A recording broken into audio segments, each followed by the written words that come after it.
Today we're on the Jubilee Walkway section 3, the city loop, probably one of the shortest at 3 kilometres.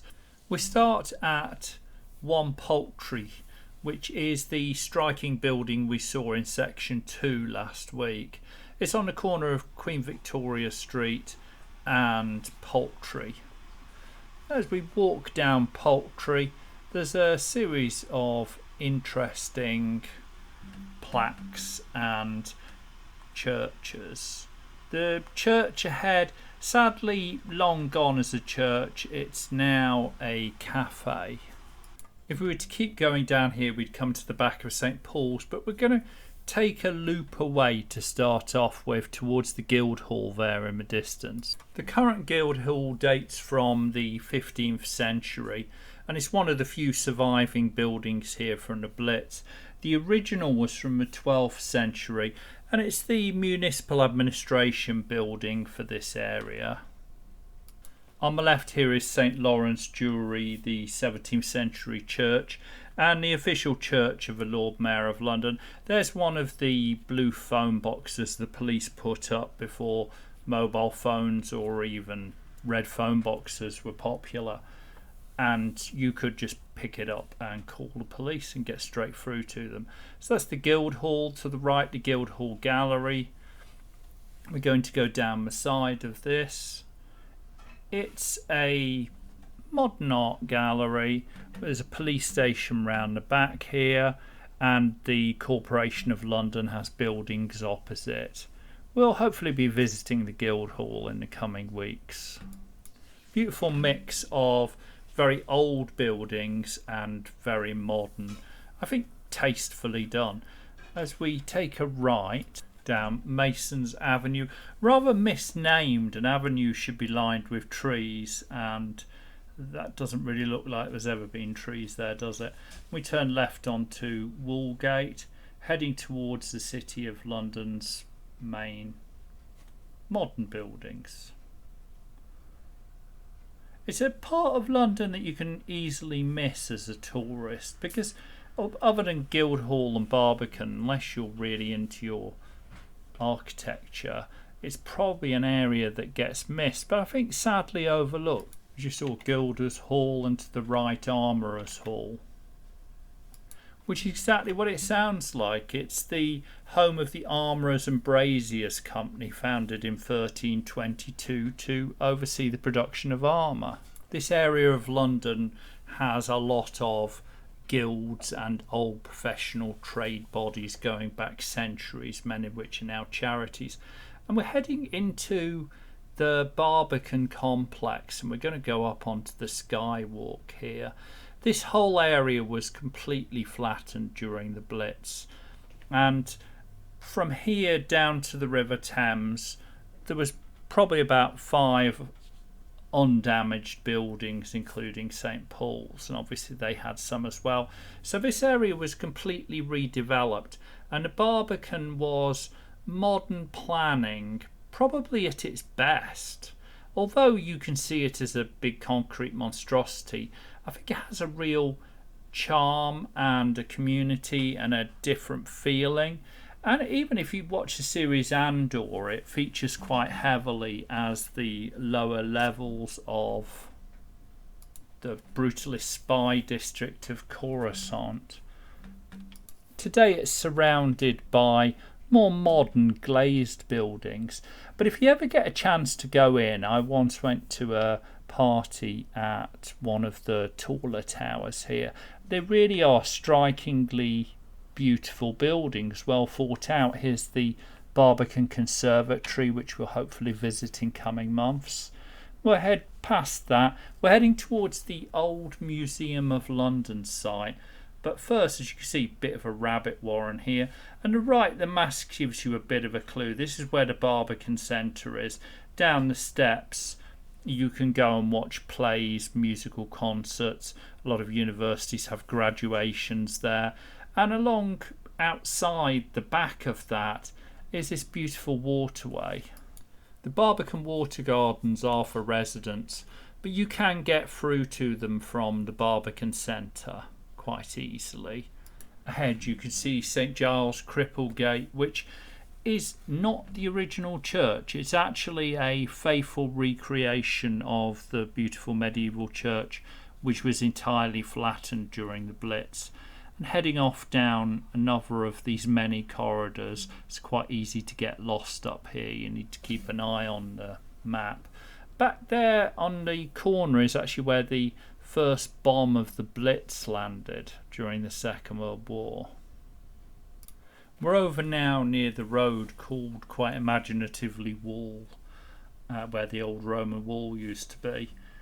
And it's very modern, but you can squeeze through these rambling corridors and come back out near some fragments of the wall. There's good quality modern architecture here. It's quite revitalised over the last few years. And here's a piece of the old wall. The one in the foreground looks a bit different to a Norman Roman wall. That's because it's actually a Roman fort gate, whereas the wall is the piece further back. Heading down here, you can see the rounded brown brick building ahead of us. This is where the Museum of London was until a few years ago, and it's reopening, I believe, in 2026 in Farringdon, not too far from here, but in a very enlarged site. So I'm certainly looking forward to see what they've done with the new Museum of London, because the old one was actually a really great museum, although it might not have as many visitors as the British Museum or the Natural History Museum. It really was very worth a visit, and I always enjoyed it. So I'm hoping the new one will be very good. We come down the steps. We're now leaving the Barbican behind. Here is London City Presbyterian Church. It's closed today, but we're going to make a little detour here into Postman's Park, which is often described as being in Camden. And although this is the borough of Camden, it's not really very near what visitors think when you say Camden. Here is this beautiful Victorian monument, the Memorial to Heroic Self-Sacrifice, which was opened in 1899. It's actually a memorial for everyday people who did something heroic. You have people rushing into buildings, pulling people out. There was one where they ran in and carried the burning paraffin out of the building to try and save people. Now heading down towards St Pauls, instantly recognisable. This area is all being redeveloped, so hopefully by the time you watch this video it's already reopened and there's not barriers everywhere. But we'll head across to St Paul's station. This is the tube station on the Central line, just round the side, and heading towards the Thameslink station. On the right is Christchurch Greyfriars Church, which was completely destroyed during the war. Turning left, very good angle to take photos of St Paul's, heading down these narrow streets. And then we take a right into Paternoster Square, which is a beautiful open space, very popular in the summer. Ahead of you is Paternoster Square Column, sometimes mistaken for a monument for the Great Fire of London. Is actually an exhaust chimney from the underground gyratory and car park, but it does look a lot like the monument. Heading down the front of St Paul's Cathedral, there's a statue there of, it's actually Queen Anne, not Queen Victoria.